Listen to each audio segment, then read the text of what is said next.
Quiet on set. Picture is up. All right, roll sound. Rolling. Roll cameras.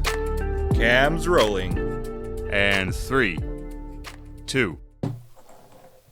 Hey everybody, what's going on? And welcome to Hank's Think Tank. Been a little while since we've been in. I think the last thing we did was the sheriff's debate.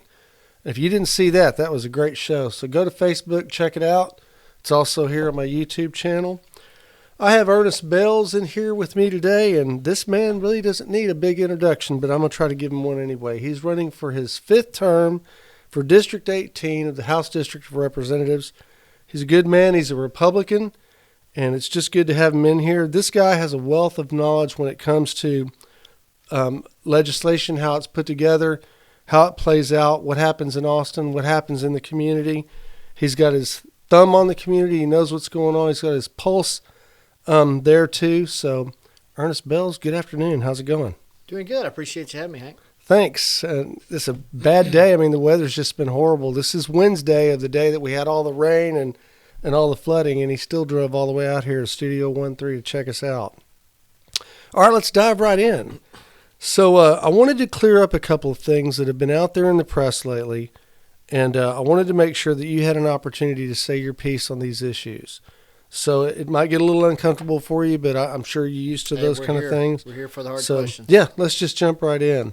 So Colony Ridge is something I'd like to start with. So the rumors in the press kind of says that, you know, because of what you voted in, that created Colony Ridge and created the big problem that we have now with everything from drug trafficking and human trafficking all the way to traffic itself. So what actually happened with Colony Ridge, and how did that vote take place, and what came about? What can you tell me about that? Well, Hank, appreciate the question. Pretty complex. There's a lot of dynamics that factor into this. Colony Ridge started 6 years before I ever took office. So the session before I was elected, the late Chairman John Otto actually came to the Capitol.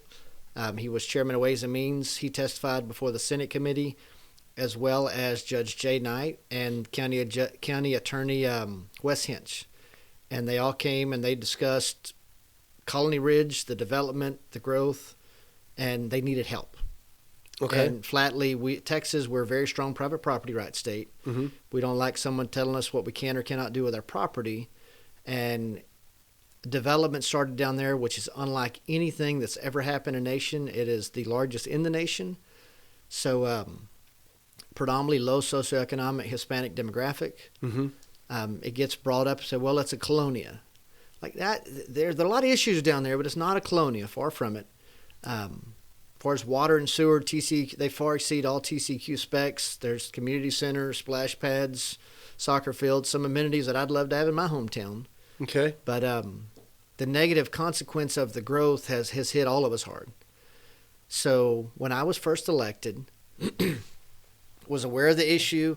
I was asked to help Liberty County to put some restrictions in place. Okay. So actually worked with Liberty County. We drafted a MUD and an MMD. And the original request from the developer was that they wanted the MUD and the MMD to wholly encompass the same piece of land. You can only go back and do legislation on land which is undeveloped and only owned by one individual. Okay. So it could do nothing to go back retroactively and put restrictions on all the stuff that had happened before. But I actually have letters of support from Commissioner's Court, Liberty County, Mm-hmm. City of Plum Grove, and also Cleveland ISD. So this wasn't just some random thought that came to a freshman legislator's mind that, hey, let me try to do this. I was like, we put more restrictions in that legislation than has ever been placed in a MUD or MMD in the state of Texas. It went far exceeded the restrictions from what they call the standard template. We put road and bridge restrictions. We had in there building restrictions. We actually were able to bring the first brick and mortar to the true home builders into the area. If they're going to develop it, let's try to do all we can to clean this up. Right. We put prior to the issuance of any bonds, final conveyance of land for first responders complex and for school sites. Okay. Because our schools are hit the hardest. Oh yeah, absolutely. So I mean, it's a unique situation that no one's ever had to deal with like that. one other thing that was kind of interesting. So when you do these, they don't require legislation. Okay. Any developer can do a MUD or an MMD without any support from the county or the area that it's affected. Yes, that's what I thought. They so can go through I'm TCEQ. kind of confused. Right. Yeah. So the developer first proposed, or his attorneys first proposed, the initial 5 directors, and I try to do my due diligence and my homework. Not a single one of those lived in the district or lived in Liberty County, Okay. and they were all employees of the developer. Okay. So I did a complete change on that, where 2 of the initial directors were appointed by Commissioner's Court and 2 by the school district. So it was 100%. And these are the MUD directors. This was the initial Okay. directors that govern the whole body. Okay. So this was local control at its finest. Developer only had 1 out of 5. Okay. So that's the only reason we ever passed this legislation. I get blamed that, well, Bales started the whole deal. I was like, no, Bales is the only one that actually tried to regulate it, and worked with the counties to try to help them regulate it. Right. Because it's outside of a municipality and it's outside of an ETJ. Right. So it's counties limited on how they could regulate this. And it got even more convoluted. And it got brought up again, flooding. I mean, it's happening right now. City of Plum Grove formed in the 60s so that they could apply for federal grants for flood mitigation. Okay. Only reason they ever became a municipality. They never collected taxes, and they did their own permitting for a short period of time, and then they actually gave that authority to the county. So the county issued the permits, but they had no recourse to enforce those.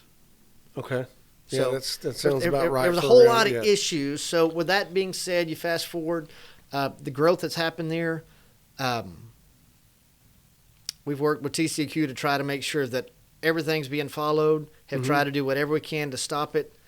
The schools, we've also passed for hypersonic growth to get additional funding. For this last bill, we were able to secure $40 million additional dollars to help with law enforcement. You mentioned the cartels and such. That gets brought up a lot. There were actually, I think, 13 DPS troopers that were there for 2 months prior to our hearings, and they did not have a single interaction nor saw any evidence of any cartel activity. And Sheriff Bobby Rader actually came and testified, and for the last 3 years, they've not had any cartel-related arrest or activity. Okay. So a lot of it was just skewed So to match while a rhetoric. do you think it's all the hype is there mainly because it's predominantly Hispanic back there? I mean, It is. Do you think? No, that's without what a it is? doubt. I mean, and here's the problem. We have an open border. We should not have an open border. Border security is one of the most important things that's facing the state of Texas in generations to come. Right. And because of a porous border, we have individuals that are crossing day and night, and they are coming to Liberty County. We had cheap land. It was low land. And now a lot of folks are living there, and it's having just a huge negative impact on this whole I think area. Colony Ridge just saw it as an opportunity, and so what they did, from what I can tell, is they started advertising in Spanish, mainly advertising to those individuals because they knew that'd be an easy mark, easy way to sell property or whatever. So hence we have, 300,000 people back there now? There's no straight answer on I mean, that. there's We a should lot. have. I mean, when they did the census, the problem is, to my knowledge, the census worker did not speak Spanish. Oh, wow. So I'm just How convenient. fill in the blanks. It's become pretty difficult. Pretty And good. also it's hard for us to manage all aspects because, I mean, with the increase in traffic, schools and everything else, I mean, the school growth is one thing that Yeah, it's you crazy. you can't turn Yeah. a blind eye to that. Yeah, and the traffic also, And I think anytime you have any crime at all, it's going to be pointed back that direction just So- because it's mainly Hispanic. So, McGraw, who's the captain for all DPS, I Mm-hmm. say captain, but he's overall DPS for the state of Texas. okay. He actually said proportionally they have a lower crime rate than all the surrounding areas. Wow. I haven't been back there. I've been told that some of it looks like a third world country and some of it's actually pretty nice. The pictures I saw on the internet, I thought I wouldn't mind living in a house that looks like that. Because there was a couple of nice looking houses back there. No, there that I are. saw. I mean, and that's where, I mean, I can say that I did have a direct impact on forcing that positive change. I mean, I get hit. Well, you didn't stop it. I was like, well, when my first session, when governor actually gave a state of the state and talked about border security and immigration, I was in the governor's office that Tuesday and actually had the articles, had the plats, and said, I need help. Mm-hmm. And the problem is the directive that I was given from the top at the state level is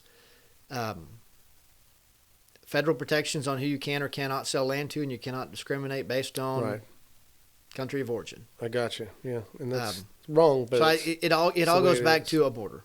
We've Right. got to close the border. That's our biggest issue. And so yeah, but to put a good icing on this cake, so Colony Ridge was there when you came into office, Correct. and the only thing that you really did as far as legislation goes is you helped not only to create but to help regulate the mud. That was it. I did, and I only did Yeah. so at the direct official request of Liberty County, Okay. the city of Plum Grove, and Cleveland ISD. Okay. Yeah. We missed those small points, but those are big because I mean Did Well, yeah, I want to get in absolutely. the middle of that? I didn't want to get in the middle of that. I wanted to do all I could to help, but I mean I knew of the perceived negative consequence of how it could be perceived, but it was still the right thing to do, and we were able to help the area Mm-hmm. because of that legislation. Okay. Good. Fantastic. Well, that answers my Colony Ridge question. All right, and then we touched upon a little bit about border security. So, border security is complicated. I mean, it really is. You've got a federal, especially now, you've got a federal argument, a state argument. There's a lot going on. So what's your stance on border security? And I'm going to ask you a question I've never asked anybody before, but it's always been a question that's been in my mind. And it seems like it points back to the root cause of all this.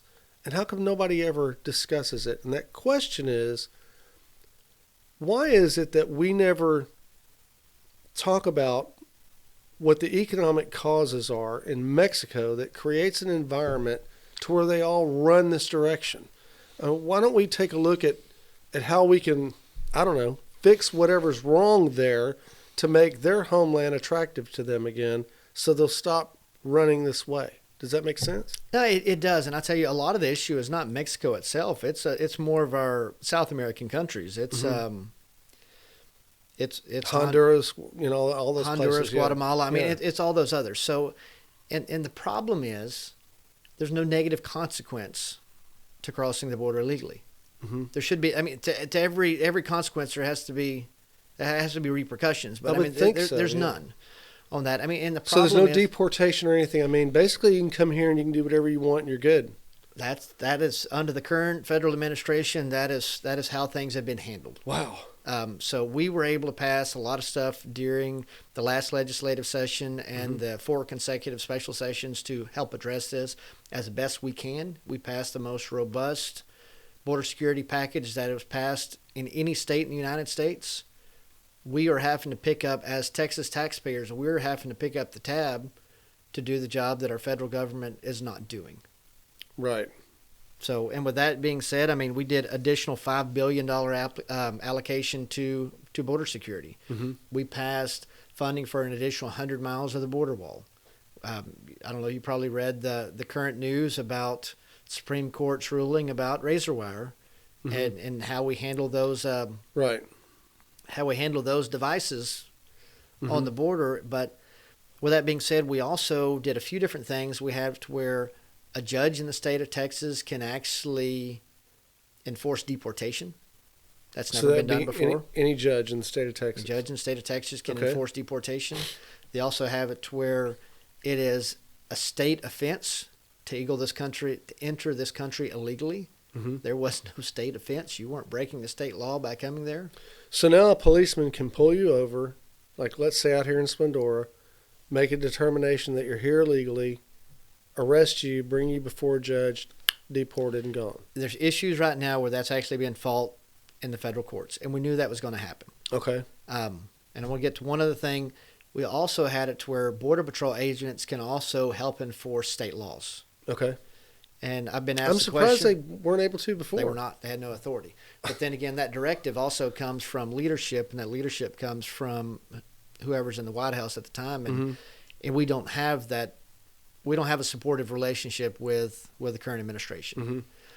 With that being said, they said, "Well, why did you do that if you know you're not going to be able to fully utilize that to the aspect that you should?" Right. Like, well, we're actually in the middle of campaigns.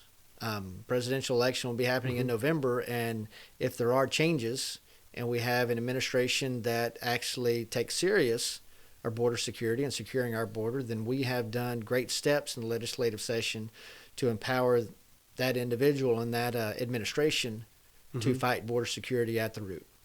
Okay. So with that being said, it's also kind of interesting where if you come across, then you're able to receive full benefits. Wow. How? I don't. So I mean, I don't understand how that's even possible. I mean, is it just because you're a human you can get benefits? I mean, that just, I think, and I'm all for humanity. I mean, I believe in, hey, you need to take care of our neighbors and such and so forth. But I mean, we've got our own people here too. well, And when our we lives financially have started to become unsustainable. And so any additional costs that we have, it's our way education system, our healthcare exacerbated system, than it was before. take, Yeah. unfortunately, I think we treat illegal aliens better than we treat our own veterans, and that's a shame. That's a bold statement, But but I'm with you on no, it. I think it's the You truth. know? And then also you look at rural health care, and then you look at individuals that don't have a doctor of record like you and I are supposed to have. And if there's an issue, you go to the doctor versus if you're not here legally and you need medical attention, you go to the emergency room. Our emergency rooms and our hospitals are still for-profit entities. They can only write off so many expenses. Right. The 195,000 people in House District 18, there are 0 labor and delivery units in this whole district. And we have the highest maternal mortality rate of all districts in the state of Texas. I didn't know that. Wow. See, that's just, I don't know. Well, let me ask you this. Aside of legislation and all that, being that you have a real good knowledge of border security and a real good knowledge of this whole situation, what the hell can actually fix it? Is there a fix? Is there something that can fix it? I mean, can we really secure the border, or are they always going to be able to dig under, go over, get around? I mean, We can secure the border far better than we do. I think a lot of it, the root ties to the services associated with once you get here. The reward far exceeds the risk. yeah, we got to turn that around. And that's what has to be turned around. And that is only at the expense of all working taxpayers. So Yeah, and I think even deportation's probably not good enough, because you send them back, they're just going to come back again. Because I think there's just the opportunity here is too much. So I mean, we were able to address a lot of that with the last legislative session. We did make the jailable offense. We did increase the level of the charges. The caveat to that also, it does put a greater strain on our judicial system Sure. and on the jails. I mean, when all this stuff started, Liberty County, when we had the manhunt to the 5 murders that were over in San Jacinto County. So I said Liberty County, and I said San Jacinto County. It hit the news that it was Liberty County, but it was not. Right. So I called Sheriff Rader and I said, hey, I mean, if you guys are getting attention, let's see what we can't do to help the process. How many paper-ready inmates do we have?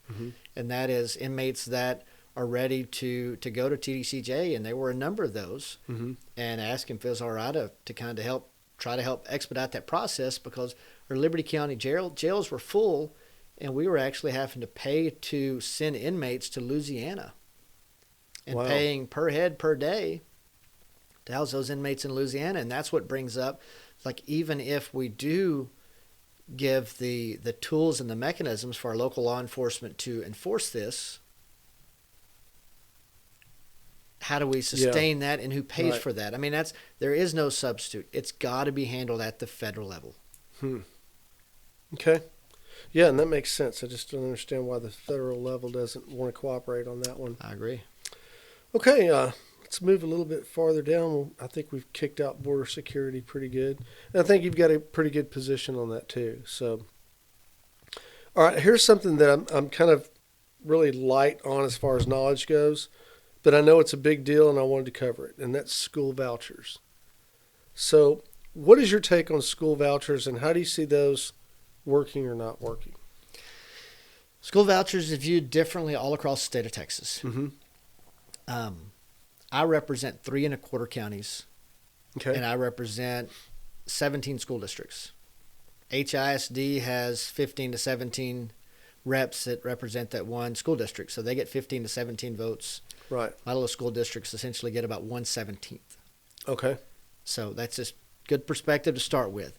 So with that, public education is the only tool and mechanism that most of our kids who are the most vulnerable have to get out of the cycle of poverty, Mm-hmm.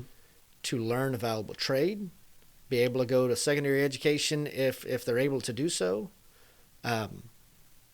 We have to protect and take good care of public education. That is our right as a state of Texas, or that is our directive Mm-hmm. as a state of Texas, that we have to provide for a good quality public education for all kids here. I agree. We can also bring up the fact of whether those kids are here legally or illegally, and that's a different issue and a That's different always question. a component. Yeah, That's a that- component. That component is now integrated into It everything. is. And, So no and matter it's what amplified argument here you- right yeah, now. Right. So with that being said, so typically they were paying a daily allotment of about $7,200 per kid. Mm-hmm. And that was also dependent on whether they came to school or not. Mm-hmm. So that's why truancy was such a big deal. If you didn't show up to school that day, the school did not receive funding for that, but they still had to pay for the teachers, utilities, everything else. Right. Okay. So with vouchers, they actually wanted to increase that to $10,200. They wanted Okay. to pay more. They said we can't better fund a public education system because we don't have the money. But then we're going to do vouchers and we're going to fund to $10,200. Mm-hmm. And we're not going to have any restriction on it's state money. But if you're a private school, you don't have to take any kid that you don't want to take. Okay. If you don't like how they look, or if you don't like their socioeconomic status or where they're at from a cognitive standpoint, if they have any Mhm. learning disabilities, you don't have to take that kid As a private school. as a private school. Okay. So we're going to give you money just for enrolling and taking that kid, whether they show up or not. Whether they show up or not. So that's problematic. And then again, Wow. homeschooling. Okay. Homeschooling, there were a lot of parameters in the bill to try to address how that were. You have kids in a situation with loving parents that are well educated. Mm-hmm. That kid can get an education which is second to none. Any They- idea? Just I want to interrupt you because I'm curious, really curious. Any idea how many kids, on a percentage wise, in let's say Montgomery County are homeschooled? I don't have that number. I wonder. I don't have I that wonder number. if that's a good, healthy number or not. And I'll tell you, and that's where I'm getting to. So that's one extreme when you have kids with loving parents that are willing to do that. Mm-hmm. We no longer have dropouts in the state of Texas. If you drop out, you want to cease going to school, Mm-hmm. we fill out the paperwork, you now become a homeschool student, and you're completely dropped off the radar. Really? 100%. Wow. That makes it too easy. So that makes it too easy. And then again, so what is our rationale to reward that with $10,200? Yeah. So they tried to put some parameters in place to address that. But So, then, so the school still gets the voucher even if the kids dropped out. no, they do not. Okay, they don't. Now, public schools don't. Okay. Private schools, they want to do it based on enrollment. Mhm. Public school, we have a ton of different restrictions on public schools that we don't have and we aren't willing to impose on private schools. Mm-hmm. Private school, you've got a good Christian church school. They're able to do a really good job at teaching the curriculum they feel best suits the needs of their kids. And it's important to the parents because they pay or they make sure their kids are there to be involved in that faith-based curriculum. They Right. like what's going there. If they take state money, they're going to have state oversight. The state's going to be able to dictate what is part of that curriculum. Okay. That's not good. We don't Right. we don't need government intervention over our private schools that are doing a very good job. And they say, well, we need to be able to, they're my tax dollars, I need to be able to take those and use those for my kids' education. Mm-hmm. That sounds really good, and that's a simple argument. However, majority of the private schools have actually doubled their cost of tuition upon passage of similar legislation, which would still make those schools out of your reach. They don't provide any transportation. Right. or anything like that. And then again, so if you factor in 50% of your taxes go to fund public schools and 10,000, so you're paying 20,000 per kid, and you've got 3 to 4 kids, Mhm. you do the quick math, and Yeah. most folks aren't guess- paying that in taxes. Yeah. Okay. So I mean, there's a whole lot of issues with it. The problem is there were tours. We politicized vouchers, went to all the private schools and says, they're your tax dollars. You need to be able to spend those you see fit. Not a single kid enrolled in those private schools would have been eligible to receive a dime based on the bill that we voted down in this legislative session. Okay. Yeah, it's still. It's hard to sounded wrap your head sounded around. good. We tried. I mean, Right. there were a lot of people that really wanted it done. Mhm. It is for profit, Mhm. and it is a form of welfare more than it is to help the kids that need it most. Again, we have enough of that already. We do have enough of that already. All right. Let's talk about water a little bit. Water's my subject. I like it. I drink it. I'm a groundwater guy.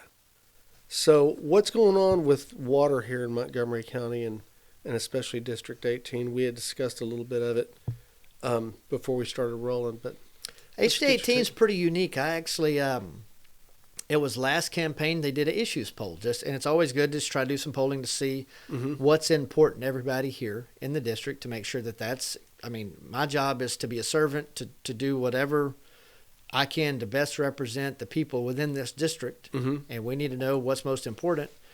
This is the only district that access to a clean, safe, and reliable source of drinking water ever came up.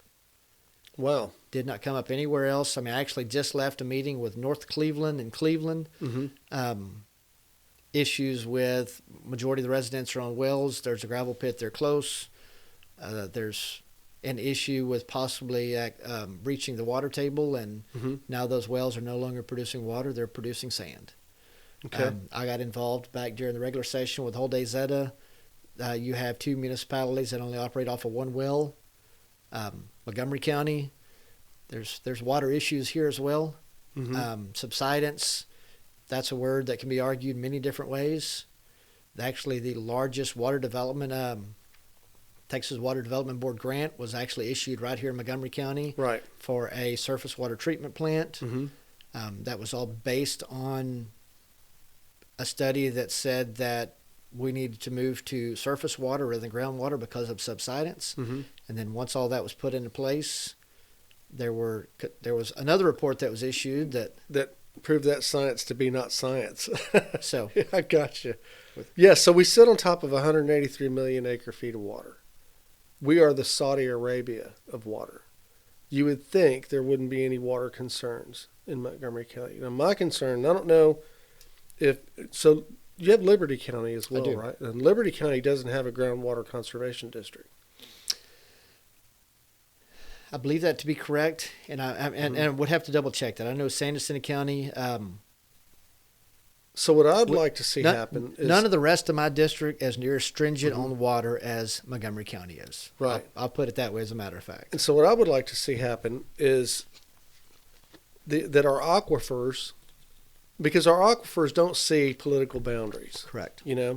So what I'd like to see is our aquifers themselves to be regulated as opposed to regulation done by political boundaries. So area size of the aquifer to allocate who's part Right. of that district. And even if it takes several groundwater authorities to do that regulation, as long as it's a balanced effort, I think it'd be great. But I do have a problem with like Liberty County not having a conservation district because they don't have to run by the same rules we do, and so they can pump all the water they want out, But it's affecting our wells here, so it's a freaky situation, and I'm hoping that in the future, guys like you will start to understand this water issue enough to where they can help us to get where we need to get, to where it is regulated correctly, and we don't make mistakes like funding a surface water treatment plant that we didn't need at the time. Well, And that virtually will probably never provide surface water to the residents of Splendor, even though we pay for it. I have a real problem with the GRP. I've had a problem with the GRP since I learned what it was, and And personally, I'd like to do away with it, and that may be taking place as we speak. So hopefully it is, but we'll see. I just know that water's important. We have to have it every day. I mean, the two committees that I serve on, one is CRT, which is not the CRT you hear in the news. It's Right. Culture, Rec, and Tourism. We oversee Texas Parks and Wildlife. Okay. That's very important in the state of Texas. The other one is the Energy Committee. Mm-hmm. We would be the seventh largest producer in the world if we were owned country. Wow. Oil is big, but you can go a day without oil. Right. You cannot go a day without water. Yeah, you got 3 days tops, and that's Yes, it, sir. and you're done. Yeah. And that's the deal. I mean, I guess from a rural background, I was born and raised on a well. Mm-hmm. We run livestock, and like during the freeze earlier this week, the most critical thing was when we lost electricity to get the well back online, Absolutely. so that we had well, and also before all the components froze. Mm-hmm. Yeah. So it's. Yeah, I have a pretty decent understanding and appreciation of that water's a lot of my big deal. colleagues may not have if they've always been able to turn on the tap and it was there. Yeah. And a lot of people take it for granted because, they turn on the tap and it's there, and it's relatively inexpensive as we sit here today. Yes, sir. I don't think it's going to stay that way. Because No. I think as this topic comes about and gets discussed more and more of the narratives get thrown in, like subsidence and such, it's just going to increase the amount that we pay for water. I can easily see us paying more for water than we do electricity. Well, and the Capers Ridge pump station, it's pumping millions of gallons of water from the Trinity River to Lake Houston to have greater access to water. Right. Yeah. Yeah, and then there's the Harris Galveston subsidence district that's, constantly trying to stick their hand in over here. And so, Yes, sir. there's a lot going on with water. And I appreciate you having a working knowledge of that. And I'd like to get my hands on that study if I could. How would I find that? You know what? Let me get with my office, Okay. and I'll pull that because we went through. I like to sit and listen, Mm-hmm. and especially on something like that, I had both sides come in, and they gave all the information. And it's just good to take it in and make sure that you have an equal understanding of both sides. Sure. Absolutely. I mean, I think in the legislative process, don't assume you know anything, Mm-hmm. and always be willing to listen to the side, even though you may not agree with them. They may be right. Rarely is that the case, but sometimes they are. And I said, hey, it's. I mean, you have to be respectful enough to Right. to know that there's a lot of smart people out there who understand things better than I do. So I'm all I ears got and you. glad to listen. Okay, so is there anything on the table that we're looking at coming up soon legislatively? You know, we spent more time in Austin this last legislative session than we have ever spent Mm-hmm. since we became a state in 1845. I think it was 285 days. We don't need to be there that long. Right. Um, And a lot of that was tax, right? Property tax? yeah, school vouchers majority. Really? School vouchers. School huh? vouchers. Yeah. Property tax was a part of that, but school vouchers. Mhm. In property taxes, it's so we did $18 billion is the total package that we were able to get done on property taxes. Man, it's a bunch. Yeah. $12 billion of that actually changed the contribution from local back to state for public education funding. So how that process works is as local collections of taxes increase, the state's contribution decrease. It was never designed that way. Okay. It was supposed to be, it's a state obligation. We take care of that. Should be the lion's share at the state level. Mm-hmm. And we let every taxpayer keep as many of their dollars in their pocket as absolutely possible. Right. So we were able to make that shift. We also increased the homestead exemption up to $100,000. Big that help. had a Big direct help impact for a lot of people. on every person. Right. We also changed non-homesteaded properties with a valuation less than $5 million. Mm-hmm. We put a 20% circuit breaker on what the increase in appraisals could be. Okay. It's not a tax issue as much as it's an appraisal issue. Right. And so we passed legislation that actually changed it to where some of that board was elected Mm-hmm. versus appointed. That Okay. sounds really good, but that actual appraisal board, they hire the chief appraiser and they approve the operating budget for that office. Mm-hmm. They have no other impact. Right. a lot of, I mean, it sounds good. I mean, so if I run for that, say, hey, I'm going to cut your taxes in half. I'm going to do this, this, and this. Mm-hmm. There's the no authority's validity. not there. There's Yeah. no validity nor authority in that statement whatsoever. That happens a lot in government. So yeah. Yeah, that's unfortunate. So that's one, and then also franchise tax for small business owners. There was an exemption for valuation less than $1 million. So we Okay. actually increased that up to 2.47. Okay, great. So that helped a lot of our small businesses. Yeah, fantastic. So I mean, try to do all we could. Is it enough? No, not at all. I mean, it gets brought up a lot. Well, how about we completely do away with property taxes? That'd be great. I pay a ton. But, be awesome, but yeah, I mean, how do you fund government? the that way realistic then? inverse of that, Yeah. I mean, is a consumption tax, and that impacts those who are most vulnerable, predominantly our elderly citizens on a fixed income, Mm-hmm. and our Yeah, it absolutely would. So I mean, it's a lot more complicated than that, but I mean, there are issues with that. We actually tried 2 sessions ago to move to a hybrid, to do a gradual reduction in the contribution of a property tax and do an increase in a consumption tax. But we didn't have the 2/3 vote to make that statutorily binding. So if there were changes in parties or administrations and they wanted to and said we needed to collect a lot more taxes, they would actually keep those consumption taxes in place and go back to increasing your property taxes at the same level which they were growing. And all that would is have negative impact on everyone. Right. Wow.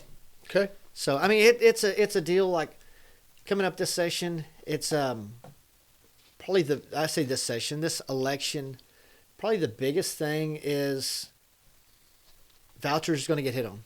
Mm-hmm. That has been highly politicized. Sure. Is it the claim that that's what the conservatives want? It's not a conservative policy whatsoever. You do the math. I mean, I'm a business owner. Mm-hmm. I have to make sure that things add up, and that doesn't add up. And no state where they've done it has it added up. And Now, what states have adopted it so far? there have been several states. I know Arizona. I think Arizona was one that they actually would have to increase their property taxes twofold in order to cover the expenditures associated with. I mean, Wow. it sounds good, Mm-hmm. but it's. So here's the thing. We as a population, so we're going to provide a city park, City of Splendor right here. Mm-hmm. We're going to make sure that every citizen has access to a nice, well-maintained city park. Okay. Public education, consider that your city park. Okay. But I don't want my kids to play with the likes of those that attend the city park. Okay. I want to send them to the country club. And I don't care that you're paying for the city park. I want you to pay for me to go to the country club too. Okay. Yeah, that's a good way to put it. And I guess Is that the that's state? it. Is Yeah. that the state's obligation to do so? Yeah. And the answer is it's not. Yeah, I agree with that. I mean, Yeah. I think some of the numbers had it to where we're one of the lowest funded school systems in the state. Mm-hmm. We still are better than half as far as our performance. We should be better. Mm-hmm. And also, I'm a big one on transparency on, I mean, charter schools, we've had the conversation. Private schools, they said they can do such a better job to educate our kids because they don't have restriction or parameter A, B, or C. Mm-hmm. Well, I said, well, how about we remove restriction or parameter A, B, and C from our public school and let every kid have a great education? Sure. Yeah, that's a great idea. Nobody liked to hear that. Yeah, I guess not. But, I mean, it's the deal. It's this is my home. It's been my home forever. I don't ever plan to leave here. This is where I started my business. This is where I run my business. My wife's a school teacher. Both my boys go to school here. I hope they will come back here and raise their families. I mean, they will go wherever the world brings them. But, I mean, I hope they want to come here and be close to the family. It's an opportunity to serve. I was able to succeed in life because I had a lot of really good people who made sure that I did what I was supposed to, and they helped me out. It's Great. I mean, I was loved. I was supported. I had community. It didn't matter if it was Mr. Tommy Douglas at the feed store or wherever. I mean, they were guys that they looked out for me, and they made sure that I kept my nose clean. I did what I was supposed to. And That's good.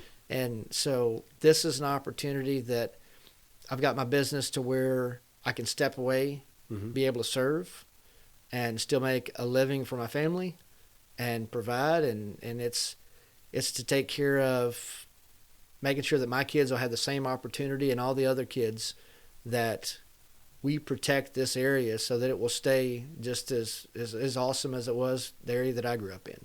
There you go. We've got our growing pains, but that's just part of life, and We have a lot of growing we're going to pains, handle those but as best we can. I think we'll handle them on the way. So do you have any speaking engagements coming up? You know, we've got something that's pretty cool coming up. We've got a feed store tour. Oh, cool. Pretty unique. I haven't heard I of like one of it. those before. Yeah. We've got 9 stops on that. That kicks off next week. We'll do 3 to 4 mornings a week. We'll go to my feed store and more over there in Grangerland. It's just right on the outside of my district, but it's where a lot of the kids go. Sure. We've got feed stores throughout San Jacinto County, Liberty County, some over in Silsbee. It's just We had a couple out here, and I think they're gone now. well, they are. I mean, and Yeah. Yeah. it's a wealth of what can be learned over shooting the bull and a cup of yeah. coffee at a feed store. I'd say Yeah. a lot of kids could use that in their life right Oh, now. yeah, It'd for keep sure. them on a better path. Yeah. So that's kind of a neat deal we've got coming up. Candidate forums, I know you've been a big help. We've got one coming up with East County Republican women. Right. That's coming up. Yeah, and I'll be there for that one. I don't think I'm going to moderate, but I'm going to try to stick my nose in it. And I don't know the dates on those. Yeah. And anybody, it's I think it's the 19th. okay. I think it's the 19th. So it's right before early voting starts. And if anybody ever wants to get a hold of me, it's we've got stuff on the website. It's bellsfortexas.com. Okay. Facebook, we use that avenue a lot. Mm-hmm. I mean, it's, you know what, I'm just happy to have the opportunity to serve and want to do the absolute best job that I can. And when I go home at night, I lay down and I sleep well, and I've got a heck of a good wife and 2 good boys and a job I can make good money with. There you go. And in the process, it is, I think it's important to serve. Okay. And this is a Fantastic. capacity which I've been able to, and I'd like to continue. And when is early voting? The 22nd? It sounds right, 22nd. Yeah. I know Election Day's on March the 5th. It's coming up pretty Okay. soon. Yeah. It's and- tomorrow. Yeah. I mean, virtually, you know. And one thing I want to tell everybody, it's don't wait till November to vote. right. Our local elections are decided Mm-hmm. in the March 5th primary. Yeah, absolutely. So it's if you want to have a local impact, I'd love to have you vote. I'd love to earn your vote. Mm-hmm. Whether you vote for me or not, care enough to go vote. There you go. You have to make sure your voice is heard. And for those people that get they just get aggravated and upset with the process and said, I mean, it doesn't matter. Mm-hmm. You can't do that. Right. You- And I think a lot of it also is that with the way the media handles voting, everybody thinks that we can have a large impact on what goes on federally. So they wait for the big elections. But really, we have much more control on what happens locally. So it's the local elections that we actually have some control over and something we can do and be involved in. And it's more of the trickle-up effect as opposed to the trickle-down effect. I just don't think that we have that much pull federally, you know? I mean, maybe our vote does, but as far as us being able to impact individually what goes on, no. But you can impact what goes on here locally. No, you can. I mean, and Yeah. this is, I mean, local control, Mm-hmm. like our local schools here, they have a locally elected school board that they answer to. Right. If you don't like the way things are being done, make sure your voice is heard at that level. Mm-hmm. Get involved in city government. I mean, that's the deal. I had an opportunity to meet earlier. Fortunately, in this capacity, I can pick up the phone and I can talk to any state agency in very short order. Sure. I was in Commissioner's Court this morning in San Jacinto County. There was question about the interpretation of a bill and how it affected ability for you to convey land to your heirs, Mm-hmm. and whether that had to be approved as a plat with drainage study and everything else, no different than if you were developing that.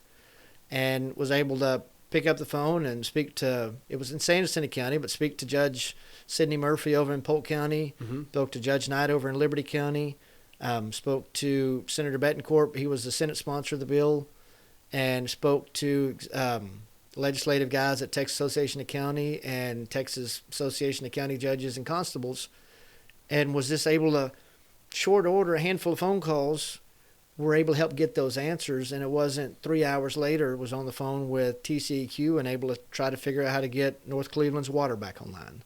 Cool. I mean, the job is you cover a lot of stuff on a daily basis, Oh, and yeah. you truly have to enjoy serving. You have to enjoy people, and fortunately, in my business, it's I savvy logistics, Mm-hmm.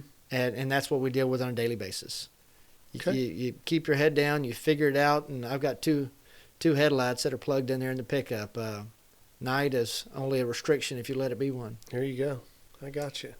Well, I appreciate you coming back on the show again. I think this makes 3 or 4 that you've done. So, and it's been good every time. And I learned something today. I didn't know much about school vouchers, so that was interesting. And then didn't know too much about Colony Ridge either.